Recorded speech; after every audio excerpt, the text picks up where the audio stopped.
ನಮಸ್ಕಾರ ಫ್ರೆಂಡ್ಸ್, ನಾನು Savita, life coach. Welcome to my channel Savi Sahi. ಒಟ್ಟಿಗೆ ಬೆಳೆಯೋಣ, ಒಟ್ಟಿಗೆ ಹೊಳೆಯೋಣ. ಇವತ್ತಿನ ಟಾಪಿಕ್ ಆತ್ಮವಿಶ್ವಾಸಕ್ಕೆ 5 ಮಂತ್ರಗಳು.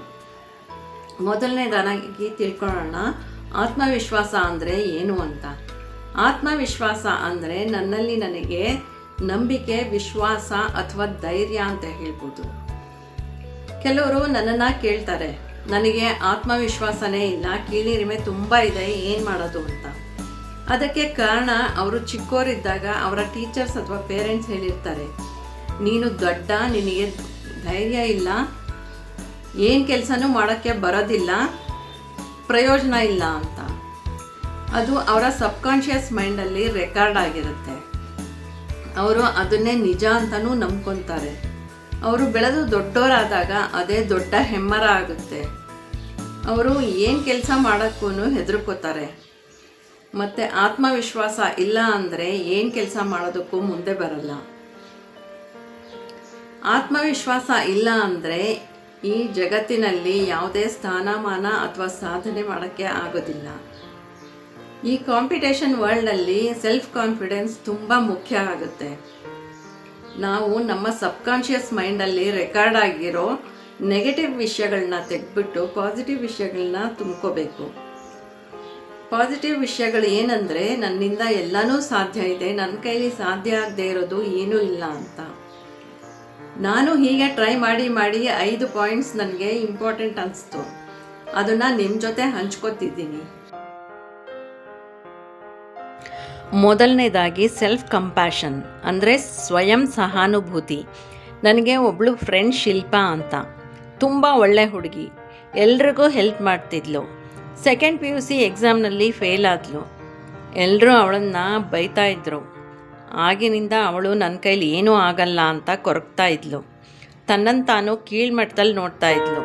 ನಾನು ಅವಳಿಗೆ ಹೇಳಿದೆ, ಒಂದು ಎಕ್ಸಾಮ್ ನಿನ್ನ ಜೀವನನೇ ಡಿಸೈಡ್ ಮಾಡಬಾರ್ದು, ಒಂದು ಸಲ ತಪ್ಪಾಗಿದೆ, ಆಯಿತು, ಅದನ್ನು ಸರಿ ಮಾಡಿಕೊಂಡು ಮುಂದೆ ಹೋಗು ಅಂತ.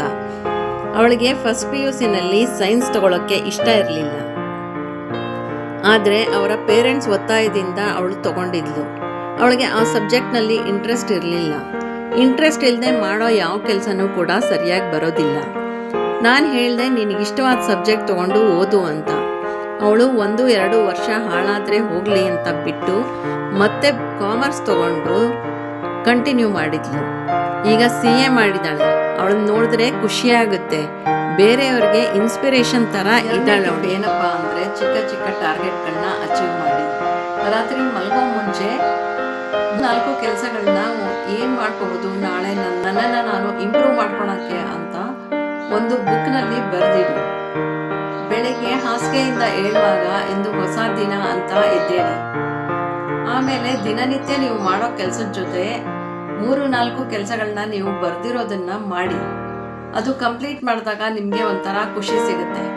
ನೋಡೋಕ್ಕೆ ಇವೆಲ್ಲ ಚಿಕ್ಕ ಚಿಕ್ಕ ಕೆಲಸಗಳು, ಆದರೆ ಚಿಕ್ಕ ಚಿಕ್ಕ ಬದಲಾವಣೆಗಳೇ ನಮ್ಮನ್ನು ದೊಡ್ಡ ಸಾಧನೆ ಅಂತ ಕರ್ಕೊಂಡು ಹೋಗುತ್ತೆ. ನಾನು ಇದೇ ರೀತಿ ಎಕ್ಸಸೈಸ್ ಮಾಡೋದು ಮತ್ತು ಒಳ್ಳೆ ವಿಷಯಗಳನ್ನ, ನನ್ನ ಜೀವನದಲ್ಲಿ ನಡೆದ ಒಳ್ಳೆ ವಿಷಯಗಳನ್ನ ಬೇರೆಯವ್ರ ಜೊತೆ ಹಂಚ್ಕೊಳ್ಳೋದು, ಬರೆದಿಡೋದು, ಈ ಥರ ಎಲ್ಲ ಅಭ್ಯಾಸಗಳನ್ನ ಮಾಡ್ತಾ ಬಂದೆ. ಇವಾಗ ಅದೇ ದಿನನಿತ್ಯ ಪ್ರಾಕ್ಟೀಸ್ ಆಗಿದೆ. ಟಿಪ್ ಏನಪ್ಪ ಅಂದರೆ, ನಿಮ್ಮ ಸಣ್ಣ ಸಣ್ಣ ಸಾಧನೆಗಳನ್ನ ಗುರುತಿಸಿ ನಿಮಗೆ ನೀವು ಬಹುಮಾನ ಕೊಟ್ಕೊಳ್ಳಿ. ನಾನು ಚಿಕ್ಕವಳಿದ್ದಾಗ ನನಗೂ ಅಷ್ಟೇ ಸೆಲ್ಫ್ ಕಾನ್ಫಿಡೆನ್ಸ್ ತುಂಬ ಕಡಿಮೆ ಇತ್ತು. ಒಂದ್ಸತಿ ಸ್ಕೂಲ್ನಲ್ಲಿ ಸಿಂಗಿಂಗ್ ಕಾಂಪಿಟೇಷನ್ ಇತ್ತು. ನನ್ನ ಫ್ರೆಂಡ್ಸ್ ಎಲ್ಲ ಸೇರಿಕೊಂಡ್ರು ಅಂತ ನಾನು ಜೋಶಲ್ಲಿ ಹೋಗಿ ಸೇರಿಕೊಂಡೆ. ಆದರೆ ಸಿಂಗಿಂಗ್ ಕಾಂಪಿಟೇಷನ್ ಶುರುವಾದಾಗ ನನ್ನ ಫ್ರೆಂಡ್ಸ್ದೆಲ್ಲ ಹಾಡು ಮುಗಿತ್ತು, ನನಗಾಗಲೇ ಭಯ ಶುರುವಾಯಿತು. ಆಮೇಲೆ ನಾನು ನನ್ನ ಫ್ರೆಂಡ್ಸ್ಗೆಲ್ಲ ಹೇಳಿದೆ, ನಾನು ಬಂದಿಲ್ಲ ಅಂತ ಹೇಳಿ ಅಂತ. ಆದರೆ ನನ್ನ ಟೀಚರ್ಸ್ಗೆಲ್ಲ ಮುಂಚೆನೇ ನಾನು ಬಂದಿದ್ದೀನಿ ಅಂತ ಗೊತ್ತಿತ್ತು. ಎಲ್ಲ ಬೇರೆ ಸಬ್ಜೆಕ್ಟ್ಸಲ್ಲೆಲ್ಲ ನಾನೇ ಫಸ್ಟ್ ಕ್ಲಾಸಲ್ಲಿ. ಆದರೆ ಸಿಂಗಿಂಗ್ ಕಾಂಪಿಟೇಷನ್ನು ಇದೆಲ್ಲ ನನಗೆ ಆಗ್ತಿರಲಿಲ್ಲ. ಆಮೇಲೆ ನನ್ನ ಟೀಚರ್ಸ್ ನನ್ನ ಬಿಡಲಿಲ್ಲ. ನಾನು ಕೊನೆಗೆ ಇನ್ನೇನು ಮಾಡೋಕ್ಕಾಗೋದಿಲ್ಲ ಅಂತ ಹೇಳಿ ಧೈರ್ಯವಾಗಿ ಸ್ಟೇಜ್ ಮೇಲೆ ಹೋದೆ. ಆಗಿದ್ದಾಗಲಿ ಅಂತ ಜೋರಾಗಿ ಚೆನ್ನಾಗಿ ಹಾಡಿದೆ. ನನಗೆ ಫಸ್ಟ್ ಪ್ರೈಸ್ ಬಂತು. ಆಮೇಲೆ ಅಂದ್ಕೊಂಡೆ, ಹೀಗೂ ಆಗುತ್ತಾ ಅಂತ. ಆಮೇಲೆ ನನಗೆ ಸ್ವಲ್ಪ ಕಾನ್ಫಿಡೆನ್ಸ್ ಬರೋಕ್ಕೆ ಶುರುವಾಯಿತು. 4ನೇ ಟಿಪ್ ಏನಪ್ಪ ಅಂದರೆ, ಪ್ರತಿದಿನ ಹೊಸದನ್ನು ಕಲಿತಾ ಇರಿ. ಬೆಳಗ್ಗೆ ಏಳುವಾಗ ಪಾಸಿಟಿವ್ ವಿಷಯಗಳನ್ನ ಆಲೋಚನೆ ಮಾಡಿಕೊಂಡು ಎದ್ದೇಳಿ. ಜೀವನ ನಿಂತ ನೀರಾಗಬಾರ್ದು. ಎಷ್ಟೇ ಶುದ್ಧವಾದ ಕುಡಿಯೋ ನೀರನ್ನು ಕೂಡ ನಾವು ಒಂದು ಪಾತ್ರೆಯಲ್ಲಿ ಸ್ಟೋರ್ ಮಾಡಿಟ್ರೆ ಹಲವಾರು ದಿನ ಬಳಸದೇ ಇದ್ರೆ ಅದು ಕೂಡ ವಾಸನೆ ಬರುತ್ತೆ. ಜೀವನ ಆ ಥರ ಆಗ್ಬಾರ್ದು. ನಾನು ಫಸ್ಟ್ ಸ್ಟಿಚಿಂಗ್ ಕಲಿತಾಗ ಬರೀ ಬೇಸಿಕ್ ಡಿಸೈನ್ಸ್ ಬರೀತಾ ಇದ್ದೆ. ಆಮೇಲೆ ನನಗೆ ಕ್ಲಾತ್ ನೋಡಿದ ತಕ್ಷಣ ಇದರಲ್ಲಿ ಯಾವ ಡಿಸೈನ್ ಚೆನ್ನಾಗಿರುತ್ತೆ ಅಂತ ಗೊತ್ತಾಗ್ತಿತ್ತು. ಆಮೇಲೆ ಡಿಸೈನ್ಸ್ ಹೊಲಿಯೋಕ್ಕೆ ಶುರು ಮಾಡಿದಾಗ ನನಗೆ ಇನ್ನೂ ಅನೇಕ ಹೊಸ ಐಡಿಯಾಗಳು ಬರೋಕ್ಕೆ ಶುರುವಾಯಿತು. ಹಾಗೆಯೇ ಎಲ್ಲ ವಿಷಯಗಳನ್ನ ಹೊಸದಾಗಿ ಕಲ್ತ್ಕೊತಾ ಇರಬೇಕು. ನಾವು ಚಿಕ್ಕವರಿದ್ದಾಗ ಮೊಬೈಲ್ ಫೋನ್ ನೋಡೇ ಇರಲಿಲ್ಲ. ಈಗ ಎಲ್ಲ ಮಕ್ಕಳಿಗೂ ಗೊತ್ತು ಅದನ್ನು ಹೇಗೆ ಯೂಸ್ ಮಾಡ್ಬೋದು ಅಂತ. ಹಾಗೆ ಎಲ್ಲ ವಿಷಯಗಳು ಕೂಡ ನಾವು ಆಳಕ್ಕೆ ಹೋಗ್ತಾ ಇನ್ನೂ ಚೆನ್ನಾಗಿ ನಮಗೆ ಅರ್ಥ ಆಗುತ್ತೆ. 5ನೇ ಟಿಪ್ ಏನಪ್ಪ ಅಂದರೆ, ನನ್ನ ಜೊತೆ ಮಾತ್ರ ಕಂಪೇರ್ ಮಾಡ್ಕೊಳ್ಳಿ, ಬೇರೆಯವ್ರ ಜೊತೆ ಅಲ್ಲ.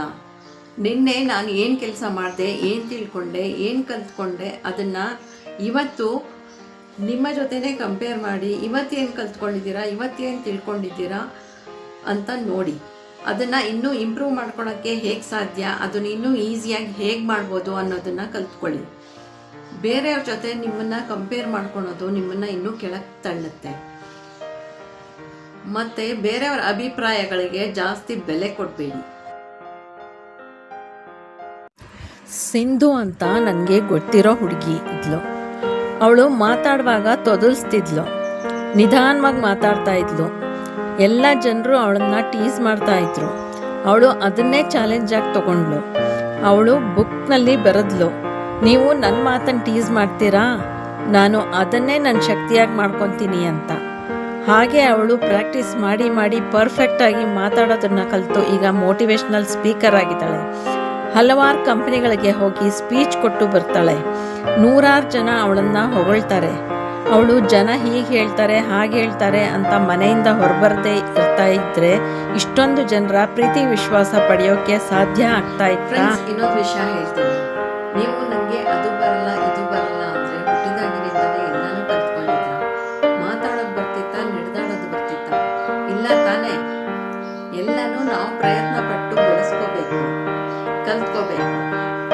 ನಿನ್ನೆ ನಾವು ಹೇಗಿದ್ವಿ ಅದು ಇಂಪಾರ್ಟೆಂಟ್ ಅಲ್ಲ, ನಾಳೆ ಹೇಗಿರ್ತೀವಿ ಅದು ಇಂಪಾರ್ಟೆಂಟು, ಈಗ ಹೇಗಿದ್ದೀವಿ ಅದು ಇಂಪಾರ್ಟೆಂಟು. ಮತ್ತು ಈ ವಿಡಿಯೋದಲ್ಲಿ ನಿಮಗೆ ಯಾವ ಟಿಪ್ ಇಷ್ಟ ಆಯಿತು, ಯಾವ ಟಿಪ್ ನಿಮ್ಮ ಹೃದಯಕ್ಕೆ ಹತ್ತಿರ ಆಯಿತು ಅನ್ನೋದನ್ನು ಕಮೆಂಟ್ ಮಾಡಿ. ನಿಮ್ಮ ಫ್ರೆಂಡ್ಸ್ ಯಾರಿಗಾದರೂ ಸೆಲ್ಫ್ ಕಾನ್ಫಿಡೆನ್ಸ್ ಕಡಿಮೆ ಇದ್ದರೆ ಅವ್ರಿಗೆ ಶೇರ್ ಮಾಡಿ, ಸಬ್ಸ್ಕ್ರೈಬ್ ಮಾಡಿ. ಇನ್ನೊಂದು ವಿಡಿಯೋದೊಂದಿಗೆ ಬರ್ತೀನಿ. ಇದು ನಿಮ್ಮ ಸವಿ ಸಹಿ ಹೃದಯದಿಂದ. Thank you.